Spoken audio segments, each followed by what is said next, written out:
أعوذ بالله من الشيطان الرجيم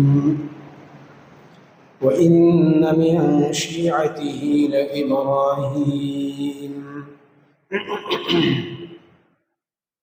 إذ جاء ربه بقلب سليم إذ قال لأبيه وقومه ماذا تعبدون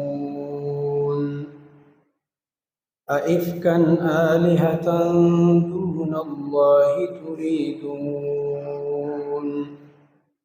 فما ظنكم برب العالمين.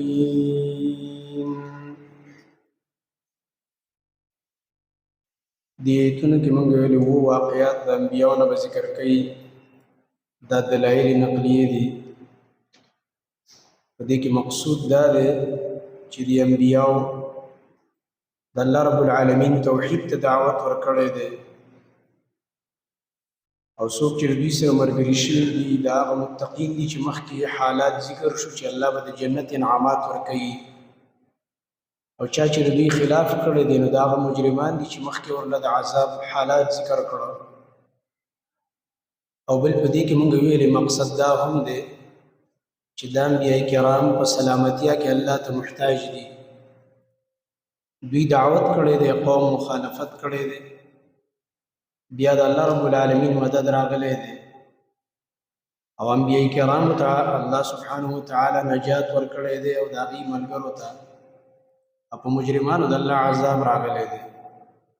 په هغې کې دلته دویم واقع ذکر کوي. مخکې واقعه د نوح علیه السلام وه، اوس واقعه ده د ابراهیم علیه السلام. د هغه نه دلیل نقلي راوړي او د هغه عبدیت ذکر کوي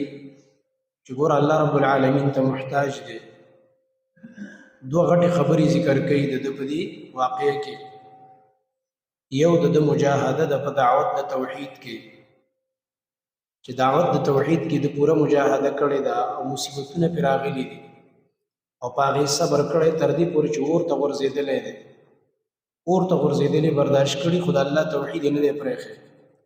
او نه دعوت پرېښی دی، او نه د قوم سره سمجوته کړې ده. او دویم ورپسې بله واقع د زوی د ذبح راځي چې خوب یې لیدلی دی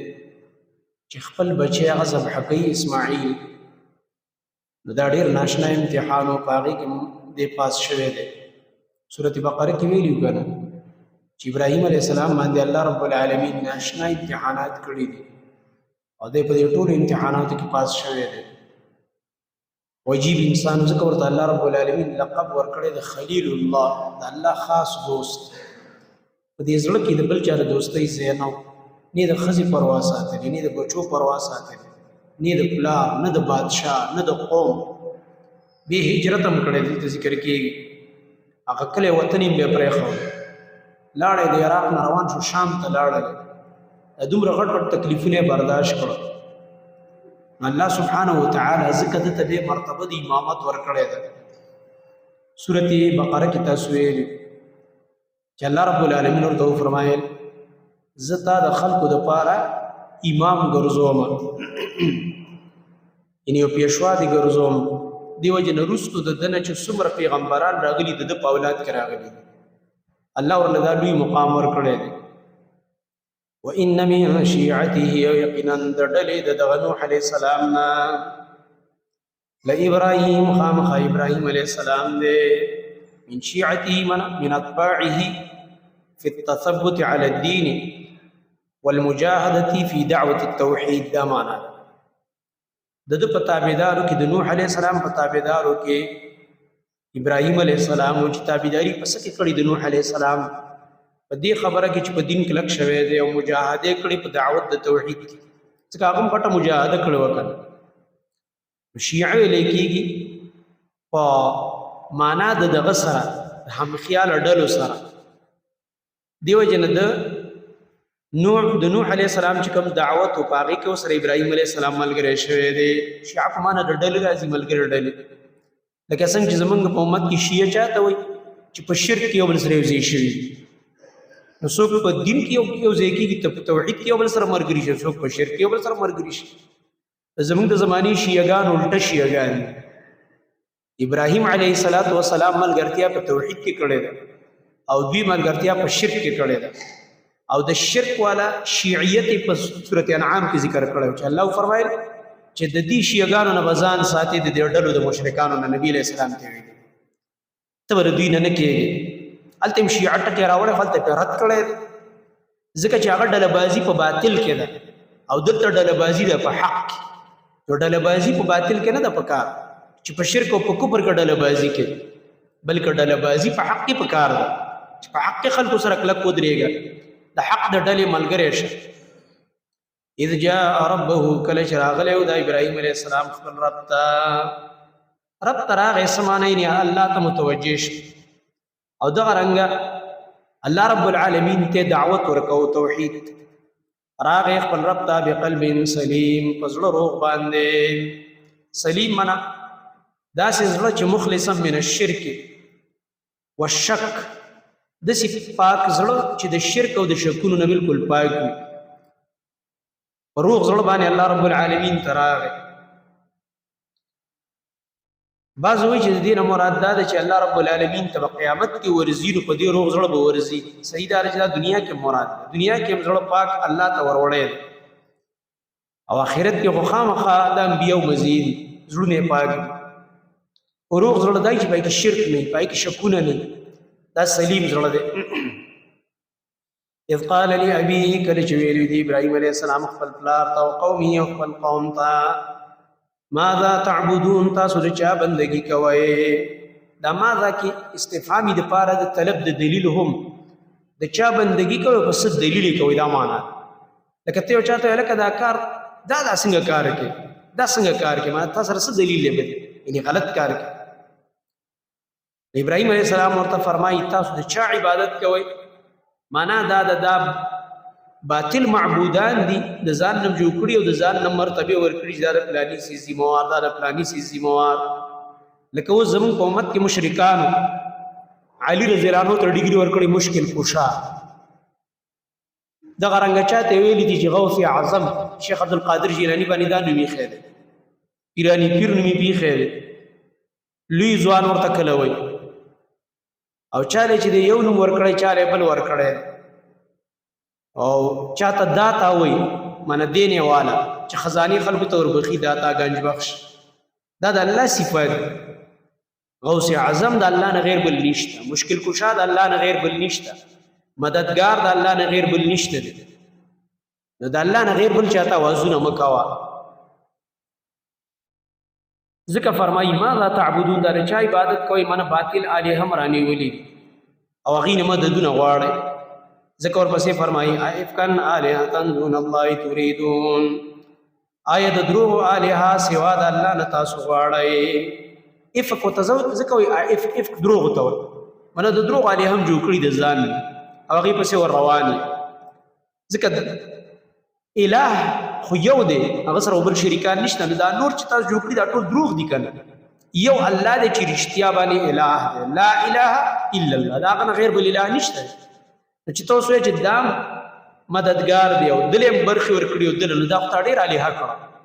نو دا ټول دروغ دي دا حقيقي الہ په مقابل کې چې هغه رب العالمین دی دا ټول الہ باطل دي دا ټول الہ د دروغ دي ځکه دی باندې دلیل نشته سورۃ یوسف کې تاسو یوسف علی السلام چې د جیل منګرو ته ویل چې دا تاسو ګره د چا عبادت کوئ تاسو سره په دی باندې دلیل نشته دی او دې دا تاسو مشران ورنه د نمونه ډیګری ورکړي دا پلاني سي ذمہوار او پلاني سي ذمہوار ما انزل الله بها من سلطان دی باندې ګور الله دلیل نه دی نازل کړي دا د مشرانو خبرې دی بي دلیل ابراهيم عليه السلام هم فرمایي آیا د دروغ الہ د الله نه سوا تاسو غواړئ د الله نه غیر نور نیولې دي او تاسو دا الہ دی دا الہ دی دا دروغ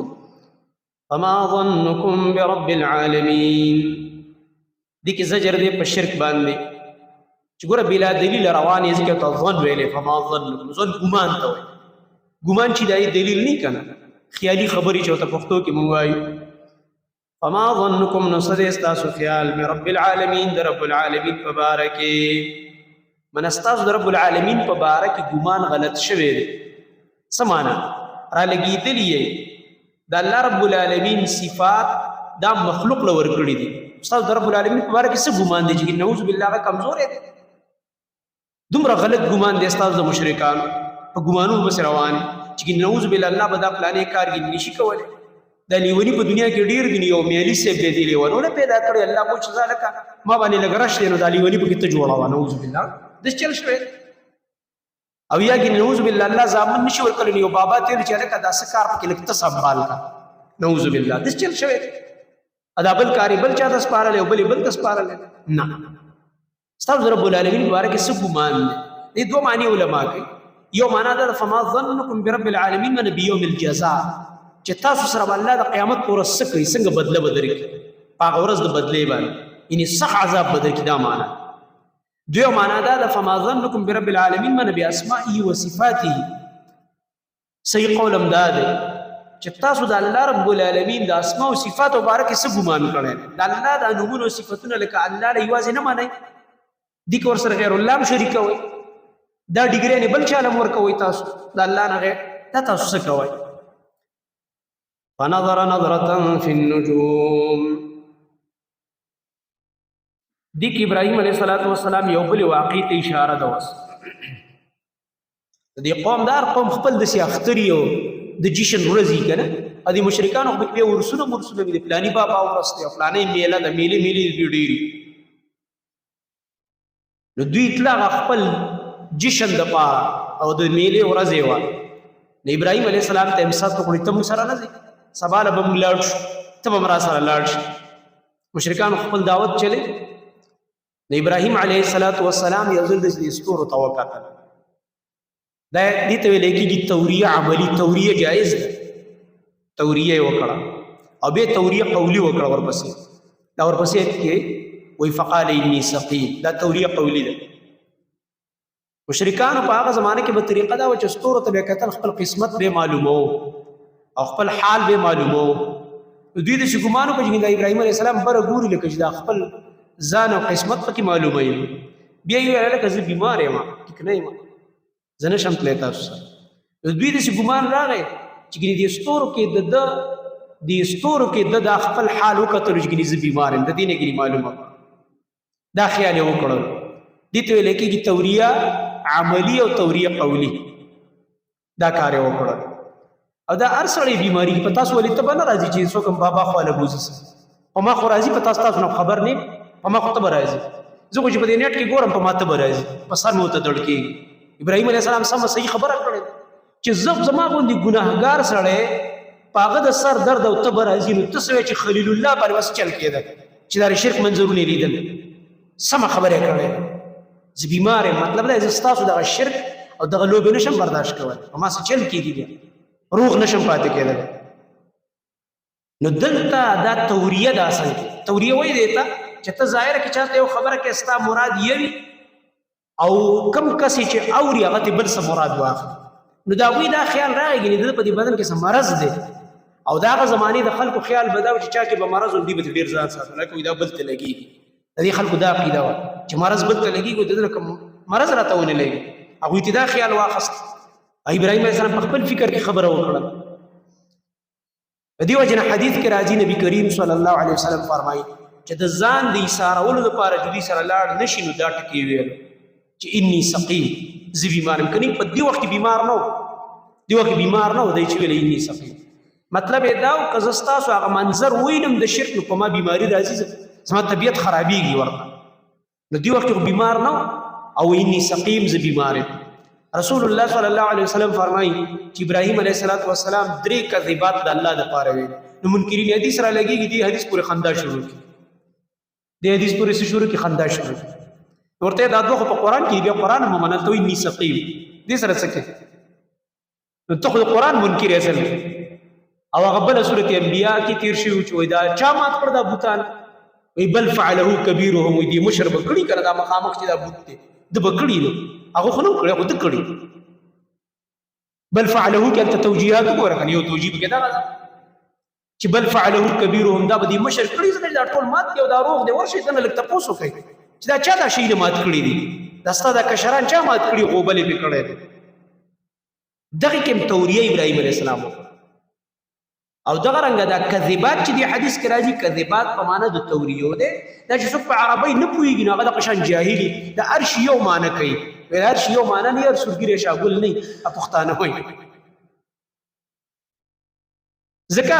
چې ته دلته په کذب ټکي باندې صرف اعتراض کوي چې پیغمبر څنګه کذبات او هو دا څنګه حدیث دی د قران خلاف موږ دا دوه په قران کې دي صرف درې خبره په حدیث کې ده چې په بادشاہ را تیرېدل نو هغه بیبي ته ویل چې زما واستانه غیر نور مؤمنان نشته او ورته دا مې مؤمن رور توریو ختم هغه توریو صحیح توریو بالکل صحیح خبره حقیقت هم دغه څه چې ټول مسلمانان د یو بل ورونه خويندې دي کنه په اسلام او په ایمان کې د یو بل ورونه خويندې نو التا کذبات په حدیث کې په معنا د توریې نو کذب ډیر خطرناک دی کنه د موسی علی السلام په باره کې سورې قصص کې تاسو ویلې چې موسی علی السلام چې کله قتل وکړو قبطي وجله او دا غین بعد ورته الله رب العالمین نبوت ورکړو او بیرته الله رب العالمین بیا راولېګلو چې لاړ شه او فرعون ته دعوت ورکړه نو موسی علیه السلام چې کله بیرته راغی او هغې ته دعوت ورکړلو دی فرعونیانو ته نو په دغه وخت کې فرعون چې کوم دی هغه ورته هغه خبره وریاده کړله چې ګوره تا خو داسې چل کړی چې ته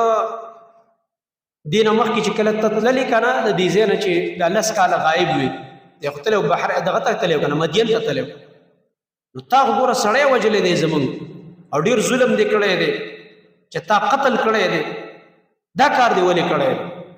نو هلته تیر شوي دي او دغه رنګه د دین علاوه چې دی په قرآن کریم سورت شعراء وغیره کې د موسی علیه السلام واقع چې کوم ځایونه کې تېره شوې نو هلته موسی علیه السلام څه فرمایلی دي موسی علیه السلام فرمایي او ما هغه سړی وژلی په هغه وخت کې چې وانا من الضالین هلته څه معنا کوي موسی علیه السلام نعوذ بالله ګمراه ضالین معنا به هلته څه کوي منکر حدیث ته دلته اوس تکړه شه ته د کذب غم وړی کذب پټه ګناه ده که ګمراهي غټه ګناه ده ضلالت ډېر خطرناک ټکی دی ته د حدیث کذب ته پیریان در باندې ناستي دي او د قرآن ضلالت ته نه ګوري چې پیغمبر ځان ته وایي وانا من الضالین هلته څه معنا کوي او موسی علیه السلام په ځای پرېږده زمونږ پیغمبر ته الله رب العالمین خطاب کوي ووجدک ضالا فهدا دلته څه معنا کوي نبی علیه السلام ته الله وایي ته ما موندلی وې ضالا ضال ګمراه ته وایي نعوذ بالله نبی علیه السلام ته الله ګمراه وایي او ما درته بیا هدایت وکړو نبی علیه السلام ته مخکې هدایت نه وشوی قرآن سره به څه کوي نو څنګه چې د ضلالت ډېرې معنی دي او دلته مفسرینو ضلالت ما په معنا دلته د څه دی چې تا له طریقه د دعوت نه درته چې په دې د مکې مشرکانو کې به څنګه طریقه باندې خلکو له دعوت ورکوم فهدا الله راته طریقه وښودله چې په دې طریقه باندې به دعوت ورکړي هدا معنا ده د وحي درته وکړه طریقې راته وکړه هلته به څه معنا کوي د ضلالت خو د کذب نه ډېر خطرناک دی او نبی ته نسبت شوی دی دا څنګه حدیث دی پیغمبر ته د کذب نسبت شوی ورته دی قرآن کې چې د ضلالت نسبت نبی ته شوی دی او سید الانبیاء ته شوی دی هلته څه معنا کوي نو معلومیږي دا چې په عربیت نه پوهېږي ستا په عربیت کې او په قرآن کې د سره علم نشته دی څنګه چې هلته ضلالت معنا دا ده او په سورت یوسف کې چې د یعقوب علیه السلام زامن وایي د خپل پلار په باره کې چې ان ابانا لفی ضلال مبین زمون پلار په ښکاره ضلال کې پروت دی څنګه چل دی بیا خو راولګه د یوسف علیه السلام ټول ورونه کافر کاو دا خو ته هیچا کافر نه دي مسلمانانو د پیغمبر بچي سورت بقره په ګواه ده چې توحید والا و خو دقه یو ګناه ته وشو چې ورور سره زیاتی وکړو پلار ته دروغ وویل خیانت یې وکړ کېږي انبیاو نه غیر نور خلکو نه ګناهونه کېږي انبیا نه و ده نو هلته نعوذ بالله پلار ته ښکاره ګمراه ویلی دی هغوی بیا خو ټول کافر شو په دې خبره نه هلته ضلال په معنا د سعادتو ده دا څه ساده دی مونږ پوره ډله مونږ سره مینه نه کوي یو یوسف سره مینه کوي سره کار نه کوي په کور کې ناست او مونږ ګډې بيزې سره وو مهنت مونږ کوو خواري مونږ کوو مونږ سره مینه نشته او د سره مینه ده هلته ضلال په معنا سعادتوب دی معنا دا ساده دی زموږ د پلار او نبی علیہ السلام ته چې نسبت شوی هلته معنا دا ده چې نبی تا ته طریقه د دعوت نه درتله ځکه الله وحي نه ده شوی چې وحي نه شي سړی په طریقه نه پوهېږي فهدا نو وحي مې درته شروع کړه اوس به درته طریقه ښیمه چې په دې طریقه باندې به دعوت کوې او د موسی علیه السلام هملته هم دا معنا ده چې موسی علیه السلام وانا من الضالین او مانه سړی قتل شوی خو ما ته پته نه و چې په څوک به مري هلته دا معنا ده وانا من الضالین معنا دا ده چې زه څه خبر وم زه هلته بې خبرو معنا ده زه څه خبر وم چې په څوک مري سړی چې کوم دی یو څوک ته نشي ټینګېدلی هر ځای کې د کذب هم دغه یو معنا نه ده چې دغه یو معنا دې راټینګه کړې ده د سب معنا ته څه کېږي زموږ پښتو خو ناقصه ژبه ده که نه سب ټکی چې راشي موږ ټول کنزل نو کنزل خو ډېر پښتو کې خو چې کنزل نو هغه خو بیا بل څه ذهن له راځي او ډېرو احادیثو کې شته دی چې فلاني صحابي سب وکړلو زوی ته سب وکړلو هغه عبدالله بن عمر چې هغه زوی ته داسې ردې بدې فصبه صبا چې ورته ویلې زه د پیغمبر حدیث یم ورته ماله جواب راکړي چې نبي علیه السلام فرمایي زنانه مه منې کوئ چې مسجد ته ځي ویل زه به منې کوم ویل ښه وایي داسې سب یې ورته وکړو چې داسې سب ته مونږ کله هم نه اورېدلی ورته څه ویې چې هلته یې معنا دا ده نعوذ بالله چې د خور او د مور کنځلې ورته صحابي وکړي هلته هم بېشاب هغه حدیث لم بېله ته ورته نه سب معنا دا د ویې رټلو هر ځای کې یو معنا خو نه که نه عربي یاده که نو بیا به ته پوهېږې بیا به نه غلطېږي نو چې عربي نه نه درځي جاهل شین جاهل چې نو به د حدیث سره دشمني وکړي جاهل سړی دا کار کوي دا خو د دې فن علماو سره کښېنه چې په عربیت پوهېږي تا به پوهېږي نن با بخاري په درس کې مثال ویل مال یو دا منکرین حدیث کله کله دا بهانه هم کوي ولې وایي دا فلانې او فلانې او فلانې امام چې دا حدیث ضعیف دی او دا حدیث ضعیف دی او دا حدیث ضعیف دی نو هغې خو مې منکرین حدیث شو دا راته چا ویلي په حدیث باندې د ضعف حکم کول دا به په تاریخ د اسلام کې ته ماته پیدا نه کړي چې دې ته چا منکر حدیث ویل دا محقق دی دا حدیث منکر حدیث ته چې صحیح حدیث لنتې ورکړي بل دا د یو د فن د عالم په حدیث ټک کول دي او یو د اناړي سړي ټک کول دي لکه د پرویزي دې کې فرق دی پرویزي د سره حدیث نه مني نه د نبي علیه السلام مقام د رسالت مني دې چې پرې کله رد کوي دا د اناړي رد دی کفري رد دی او محدث چې رد کوي دا ایمانی رد دی او هغه ته پته ده چې دې راوي کې مسله ده او ته په هغه راوي بحث کوي چې هغه مؤمن دی او متقي دی او دغه رنګه ټول علما وایي چې دا چې کوم دی دا عادل دی رښتونی دی ثقه دی معتبر دی شاګردان یې وایي ملګري یې وایي استادان یې وایي ټول وایي چې رښتونی نو دې مثال ما ورکړي مثال یې داسې دی لکه یو ماهر ډاکټر دی او هغه خلکو له اپریشن یې کوي که نه چې اپریشن کې هغه ته څه وایي سرجن ورته وایي که نه نو سرجن چې کوم دی هغه اپریشن کې خلکو له خېټه وڅیري ودرېږه تاکې دا مسله ده او نشه مشه خپل ترتیب باندې پوهېږي مطابق له اپریشن او یو سړی دی د سر یې نه ډاکټري کړي او نه سرجني او تا ته چې مړه څه دي خېټه سیرم دي را دې خوښه زه د خېټه سیرم زه دې ټیک کوم که نه د اوس بدله دا دانه دننه وشلو ما په قینچي ته نه کټ کوم او بېرته دې ګنډم څنګه چلې ورته سملې د دې منکر حدیث مثال د دغه اناړي خر دی چې دا سړي ته وایي سمله چې خېټه دله وسیرم او دغه دانه به دننه کټ کړم دا چې تا باندې راختې په دې دننه کلمو باندې دی دا یا تا کې چې کوم دی په زړه کې دې څه مسله دی دا دغه شانته ځناور دی داسې ځناور ته تاسو تیارې چې یو سړی دومره ضرورتمند چې تا ته وایي چې مړه څه دي خو خېټه سیرم دي اوس چاړه ماړه راوړم پاکي او سیرم دي زه در په یو ساعت کې اپریشن کوم ته چا ته رجوع کې 15,000 روپۍ فیس ورکې 15,000 دي په دغه باندې ورکې په هغه څه ټیسټونو باندې او بیا د لا تاریخ در کې ځکه ستا په اعتماد دی یا سړی فن والا دی دا چې ما له خېټه سیري دا په ما پوهېږي او دا بل که مې وسیري په یو 2 منټه کې مې مړ کوي نو یو د محدثینو په حدیث کلام دی دا ډاکټران دي چې په کلام کې ډاکټر دی هغه ته پته ده چې دې ځای کې خبره ده دې راوي کې خبره ده یا دې ځای کې خبره ده او یو ستا خبرې دي په حدیث چې ته د قرآن الفاظ نشي ویلی په عربي پوهېږې نه او په حدیث پسې نښتې نو مثال یې داسې دی لکه مولانا اسماعیل سلفي او عالم تېر شوی دی هغه یو کتاب لیکلی حجیت حدیث هغې کې هغه یو ځای کې ډېر ښایسته مثال ورکوي د منکر حدیث وایي د منکر حدیث مثال د هغه غل او ډاکو دی چې اناړي ډاکو دی یو غل خو ماهر غلي که په کور ور واوړي خزانه ورته معلومه د کور نقشه ورته معلومه بیرته راوام وړي خزانه پټی کړي او منکر حدیث وایي هغه اناړي غل دی چې په کور ور اوړي غلاتي کول غواړي خو نور ته د کور نقشه معلومه ده نور ته خزانه معلومه ده چې کوم ځای کې پرته ده او بیا به دې راوځم څنګه په کومه لار نو پکې ونښلي دننه ګیر شي نو منکر حدیث خو په حدیث پوهېږي نه نو چې خوله ور واچوي ګیر شي غریب نو چې ګیر شي نو مبین چې راپاسې ردونه شروع کړي نو هغه خلک په کمنټو کې لیکل شروع کړي چې سورت فاتحه نه ورځي شنه جاهلان وایي تاسو څومره په دې صاحب پسې نښتي یو دا سمې خبرې کوي تاسو بیا رد کوئ بیا سمې خبرې نه کوي که نه ځان یې ګیر کړی دی ځان یې ګیر کړی دی د ایمان نه لاس وینځل د الله د کتاب نه منکریږي لګیا دی خبره په دې طرف ته روانه ده اوس لګیا دی چې سلیمان علیه السلام معجزه هم نشته او د موسی د نبي علیه السلام معراج هم نشته دی وروسته به بله ورځ وایي چې د موسی علیه السلام معجزه هم نشته وخت مې درته بله ورځ مثال پېښ کړه پرون خطبه کې هم درته ویل یا مصر هغه نړۍ چې راپاسېد چې داسې خبرې دي چې موسی علیه السلام په دریاب تېر شو دریاب اوبه وچې شو داسې خبرې دي نعوذ بالله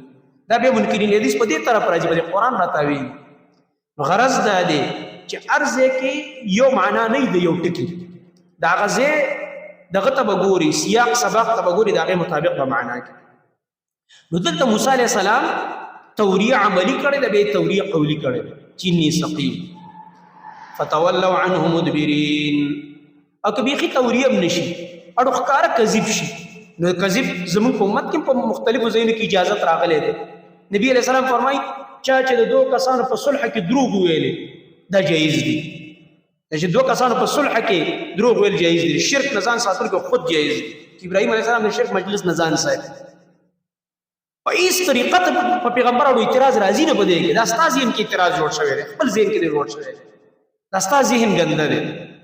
د کیسه نشته دی په حدیث او نه د ابراهیم علیہ السلام په شان کې د سره تنقیس راځي.